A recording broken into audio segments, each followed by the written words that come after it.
there were 6 bands playing, so I was playing in the afternoon and at night, and I was playing with Henry Red Allen at night. But upstairs they had a modern jazz room, and Dizzy was playing up there. So when he'd go on his break, he'd have to walk downstairs and go past where we were playing, and he'd go out.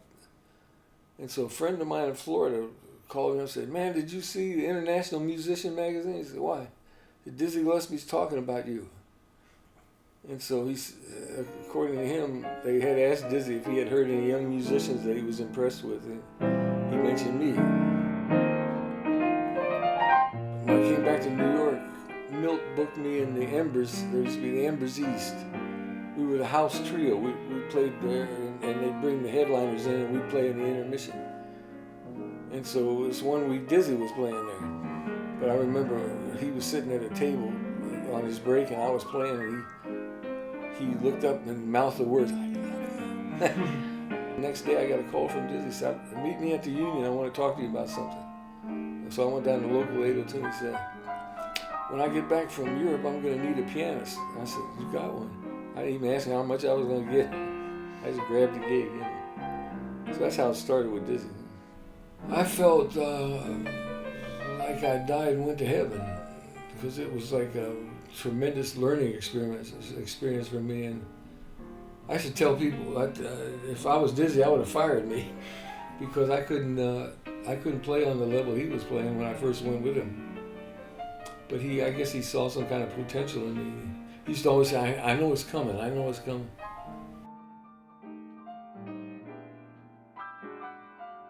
Miles once said in his book, Miles said he was a branch on the jazz tree, but Dizzy was the trunk. We were close friends as well. He was tight with my family. I used to go stay with him down in Florida all the time. And I stayed with his relatives. And so Dizzy was three people. He was, the reason they call him Dizzy, he was a screwball when he wasn't playing. And then when he was playing, he was serious as a heart attack. And he had a very serious side, which I had a relationship with too. So I knew 3 Dizzies. You know, I used to call him John. I didn't call him Dizzy. You must have read what Shakespeare said back in a distant age. All the world's a stage, and the men and women in it, merely players. You are the actors in this fast-moving drama. You are the factors in the world's panorama. The world's a stage and life's a play. So you must be certain at the rise of the curtain whether you'll stand in the balcony with your cigarette butts or sit in the orchestra with Dizzy and salt peanuts.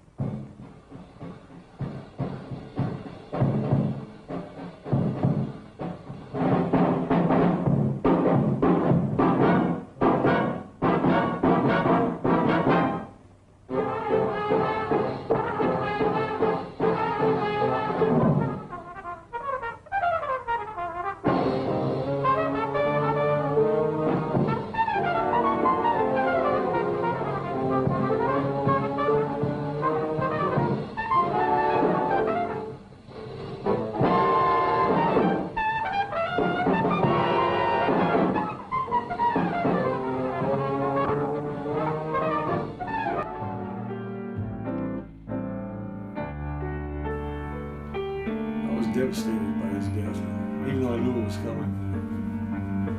A brother, a father, a friend.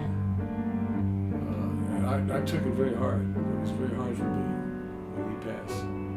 It was almost a year before I could listen to any of it, especially that record of him playing Shadow of Your Smile. I couldn't listen to it.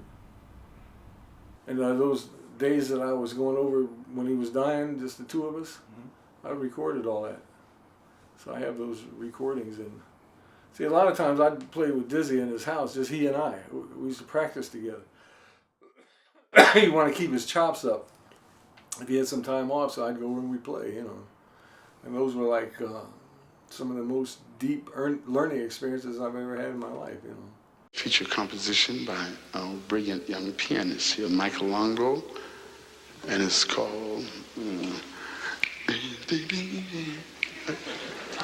Ding-a-ling.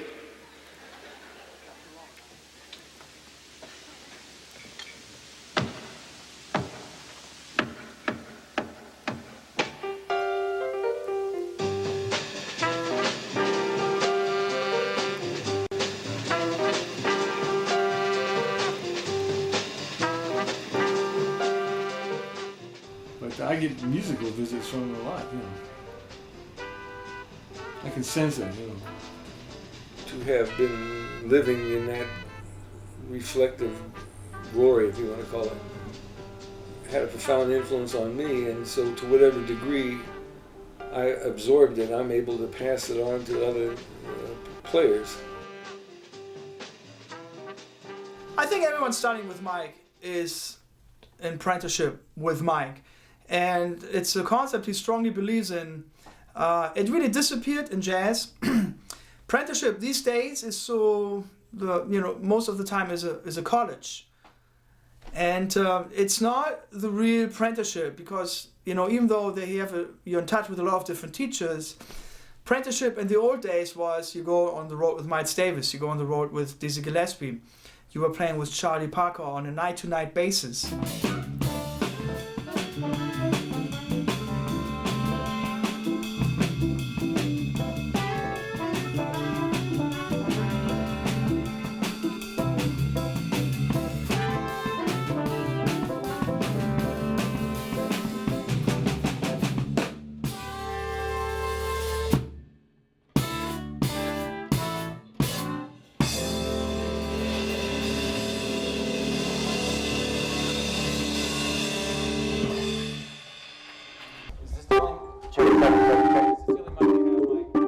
What this microphone is at all. It sounds terrible.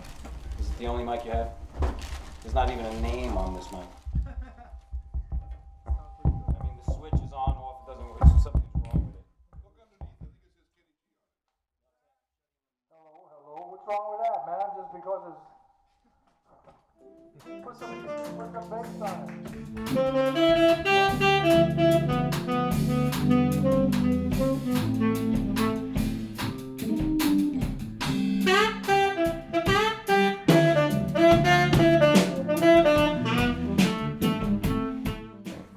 What I do for a living is I'm a woodwind doubler, meaning I play a lot of different woodwind instruments. Double reed instruments, flutes, bass clarinet, contrabass clarinet, all the saxophones, wind synthesizers, wooden flutes, ocarinas, whatever. And my career has been based as a studio musician in New York City, playing on CDs, film scores, and numerous television campaign commercials, that kind of the background music.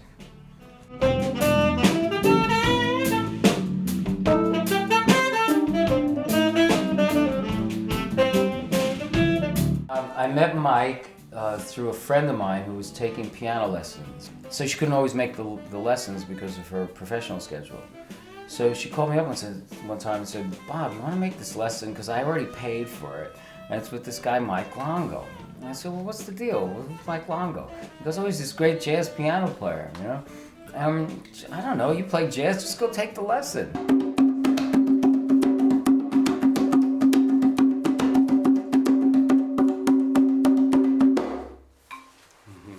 So I go to a lesson with him, and I have my saxophone, and I'm like ready to play the saxophone. And he asked me some questions like, "What do you do?" "I'm a studio musician. I do this. I've done Broadway shows." And all of a sudden, he puts a hand drum in my hands. He's like, "Here, play this hand drum." And I'm like, "What?" And I'm all over the place. I'm like, "I don't know what I'm doing." And I'm like, "I'm here to play the saxophone. What am I playing a hand drum for?"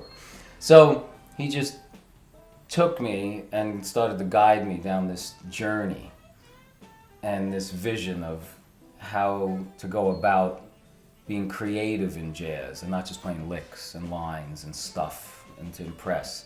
So he leveled me, and there was no ego. They can't have any ego in this music, none at all. It's the death of the music. So he just took me on this journey, and then it never ended, and then I just started just taking lessons off him.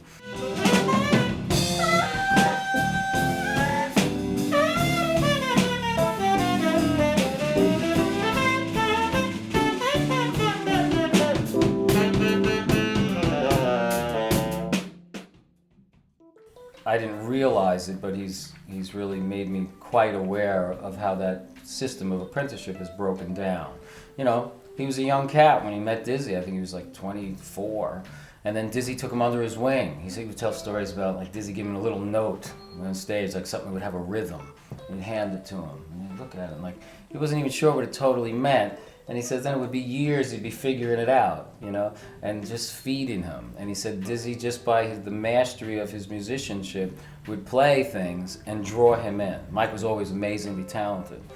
But he said that he wasn't the musician that Dizzy made him.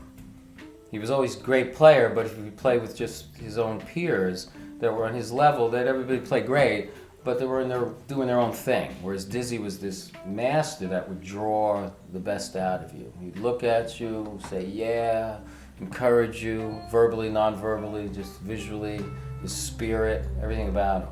So that's the apprenticeship. And that's broken down. You know, there's a lot of guys doing their own thing, and there's many, many talented musicians, and they're wonderful. But to have a master pull you along, that's where the magic comes out of your own playing. Yeah.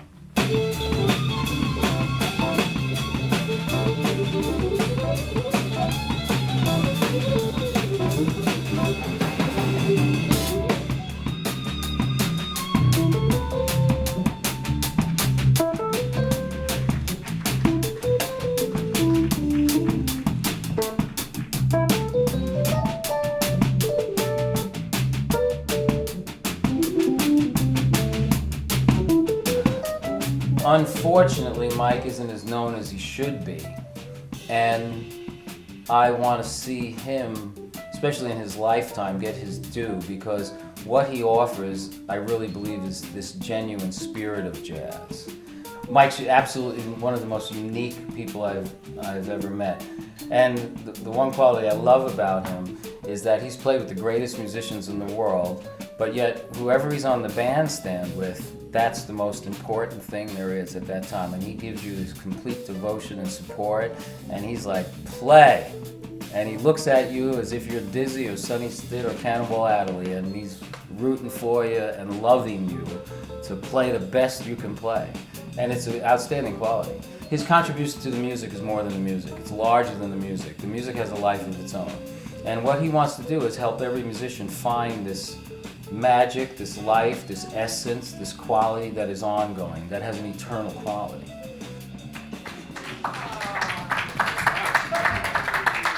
We thank you so much, ladies and gentlemen. We have 2 more concerts this year, and we go on a hiatus for Christmas, and we hope you all have a very happy holiday season. And thank you so much for coming out. God bless.